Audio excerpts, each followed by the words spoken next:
Don Javier, ¿usted ha analizado esta próxima llegada del expresidente Alejandro Toledo al Perú? Desde la perspectiva de los hechos políticos, sí, y también de las repercusiones internacionales y nacionales, que no son menores, sino que constituyen un mensaje importante respecto a cómo procede el Perú en el marco del derecho nacional y en el marco del derecho internacional. Ahora, el señor Alejandro Toledo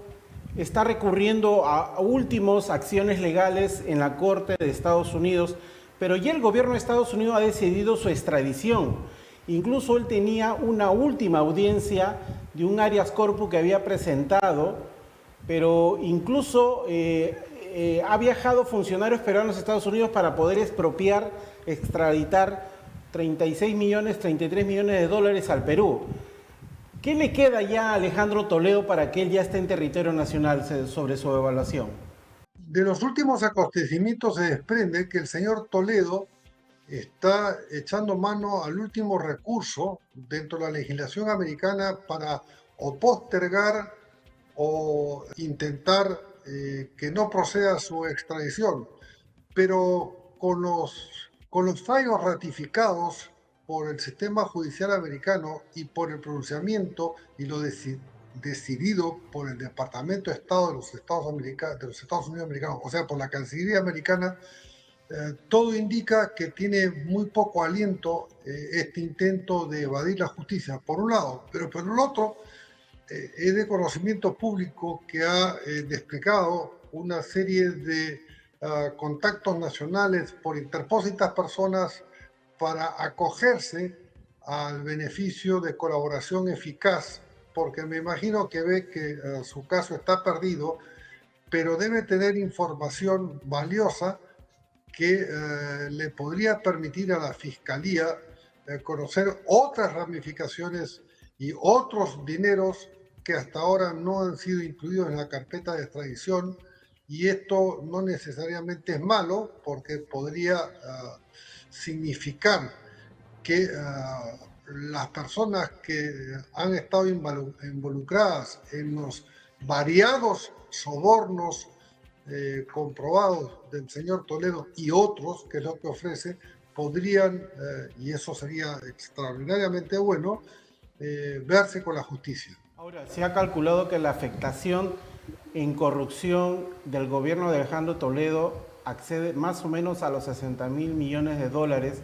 en obras que se han ejecutado y ha habido actos de corrupción. Tanto así que el señor Alejandro Toledo recibió una coima y es un audio que todo el Perú lo conoce, de don Javier. Es un poco vergonzoso. Sería el tercer presidente de llegar al Perú que terminaría en Barbadillos, ¿es correcto? Sería el tercer presidente en terminar el Barbadillo en la época contemporánea, porque ha habido otros casos sin extradición que han terminado presos por corrupción o por delinquir. Y esto es no solamente positivo, no el hecho obviamente de haber delinquido, sino que en el contexto de Latinoamérica es el único país, el Perú, que procesa, investiga, finalmente administra justicia y condena a expresidentes por corrupción. Digo casi el único caso porque el antecedente más inmediato es el del señor Lula, que al final de cuentas, tras jugarretas leguleyadas, escapó a la justicia, pero nunca pudo demostrarse su inocencia. Y entonces, tras un fallo cuestionado, se le permitió no solamente adquirir la libertad, sino que candidatear a la presidencia de la República, con lo que efectivamente ha logrado asumir la presidencia de su país. Entonces, en muchos otros países, también en Europa, ha habido serias acusaciones de corrupción y que yo recuerde, en gobiernos democráticos no han terminado los primer ministros, los jefes de gobierno, presos, efectivamente presos. De manera que en la Argentina ni se diga, la impunidad reinante de la señora Cristina Kirchner es clamorosa, es repudiable, y ahora con esa impunidad que tiene y que le confiere el hecho de ser presidenta del Senado en su calidad de vicepresidenta de la República, aspira a otro mandato, o sea, a una ampliación del kirchnerato, porque Néstor Kirchner se salvó de la cárcel, Sí, claro. porque falleció en condiciones nunca aclaradas. Recordemos que fue velado con ataúd cerrado, y hay una cantidad enorme de especulaciones al respecto, y otros tantos presidentes de la región, de manera que, Y en el caso si de bien es una Kirchner, vergüenza, disculpa que le en el interrumpa. caso, en el caso de Néstor Kirchner, él dejó de ser presidente porque ahí se produjo lo que Nadine Heredia postulaba o deseaba en el Perú, que era una transición conyugal. Así es. Acabó la presidencia Néstor Kirchner, fue electa la señora Cristina Fernández de Kirchner, y a los al poco tiempo falleció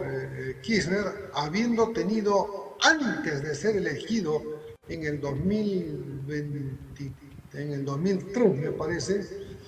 o en el 2002, con una ínfima aceptación o votación, gracias al padrinazgo del señor Duhalde, también procesado por la justicia, pero que cuando había sido gobernador de la provincia de Santa Cruz,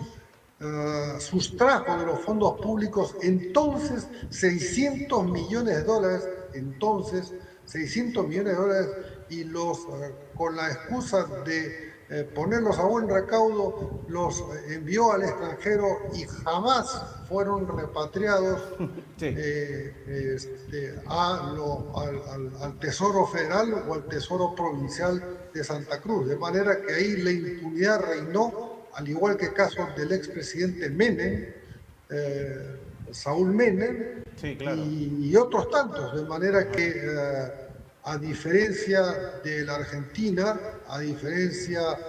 de otros países, por ejemplo, el señor Correa, que está prófugo de la justicia y reside en Bélgica, y está sentenciado en ausencia, no ha podido, digamos, el gobierno ecuatoriano y las autoridades ecuatorianas, concretamente el Poder Judicial, no ha podido lograr su extradición. De manera que muchos evaden, bueno, es el caso de la señora de Paredes también, que ahora está en México, Sí. evaden la justicia, y el Perú demostró en el caso de Fujimori que sabe actuar, pero estos procesos son muy lentos. En el caso de Toledo, que sabe actuar, tanto la autoridad que administra justicia, la que investiga, el Ministerio Público, como la Cancillería, de procurar un cuaderno de extradición muy sustentado, pero estos procesos son lentos, pero tarde o temprano, Sí, claro. peruanos terminan tras la cárcel si son culpables.